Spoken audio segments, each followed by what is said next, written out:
നമസ്കാരം. ഇന്നൊരു വെറൈറ്റി സോഫ്റ്റും ടേസ്റ്റുമുള്ള മത്തങ്ങ പൊറോട്ട ഉണ്ടാക്കാം. അതിനുവേണ്ടി ഒരു പ്ലേറ്റ് 4 കഷ്ണം മത്തങ്ങ എടുത്ത് ഉൾഭാഗം ചെത്തി, അതുപോലെ മേൽഭാഗം കുറച്ച് കനത്ത് ചെത്തി കളഞ്ഞ് ഇതുപോലെ ചെറിയ കഷ്ണങ്ങളാക്കി ഒരു പ്ലേറ്റിലിട്ട് കഴുകി ചട്ടിയിലേക്കിട്ട് ആവശ്യത്തിന് വെള്ളം ഒഴിച്ച് അടുപ്പത്ത് വെച്ച് അടച്ചു വെച്ച് കുറച്ച് നേരമായി അടപ്പ് തുറന്ന് വെള്ളം വറ്റി നല്ലതായിട്ട് വെന്തിട്ടുണ്ട്. ഇനി ഒരു പാത്രത്തിലേക്ക് മാറ്റാം. ഇത് കണ്ടില്ല, നന്നായി വെന്ത് എന്നാലും ഒന്ന് ഉടച്ചു കൊടുക്കാം. ഇനി ഒരു കപ്പ് ഗോതമ്പ് മാവ് എടുത്ത് ആവശ്യത്തിന് പൊടിയിട്ട് ആവശ്യത്തിന് ഉപ്പിട്ട് മാവ് കുഴച്ചെടുക്കാം. വെള്ളം ഒഴിക്കേണ്ട ആവശ്യമില്ല. കുറച്ചുകൂടി പൊടി ചേർത്ത് 1 ടീസ്പൂൺ നെയ്യ് ഒഴിച്ച് മാവ് കുഴക്കാം. മാവ് കുഴച്ച് കുറച്ചുകൂടി സോഫ്റ്റ് ആകാൻ വേണ്ടി ടോപ്പിലിട്ട് നന്നായി ഒന്ന് കുഴച്ച്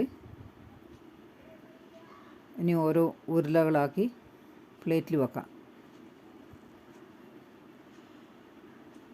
നന്നായി ഒന്ന് ഉരുട്ടി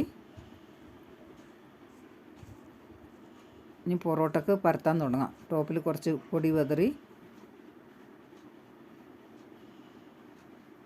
ഇതുപോലെ പരത്തിയെടുക്കണം.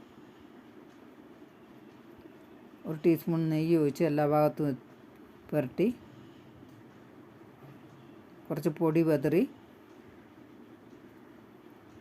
2 സൈഡും പിടിച്ച് ഇതുപോലെ മടക്കണം. കുറച്ച് നെയ്യും അതുപോലെ പൊടിയും വിതറി 2 ഭാഗം പിടിച്ച് ഇതുപോലെ ഷേപ്പാക്കി പരത്തിയെടുക്കണം.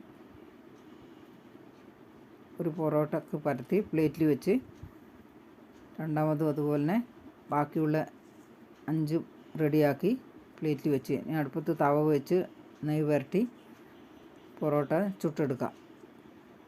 സൈഡിലും മേൽഭാഗവും നെയ്യ് പുരട്ടി തിരിച്ചിട്ട് ഗ്യാസ് ഫ്ലെയിം മീഡിയത്തിൽ വെച്ച് വേവിക്കണം. തിരിച്ച് മറിച്ച് വിട്ട് പൊറോട്ട ചുട്ടെടുക്കാം. ഒരു പൊറോട്ട റെഡിയായി പ്ലേറ്റിൽ വെച്ച് രണ്ടാമതും അതുപോലെ തന്നെ ചുട്ടെടുത്ത് എല്ലാ പൊറോട്ടയും റെഡിയായി. ഇത് കണ്ടില്ല, നല്ല സോഫ്റ്റാണ്. ചായൻ്റെ കൂടെ രാവിലെ ആയാലും വൈകിട്ടായാലും കഴിക്കാൻ പറ്റും. ഈ പൊറോട്ട ഇഷ്ടപ്പെട്ട ലൈക്ക്, ഷെയർ, കമൻറ്റ്സ്, സബ്സ്ക്രൈബ് ചെയ്യണേ.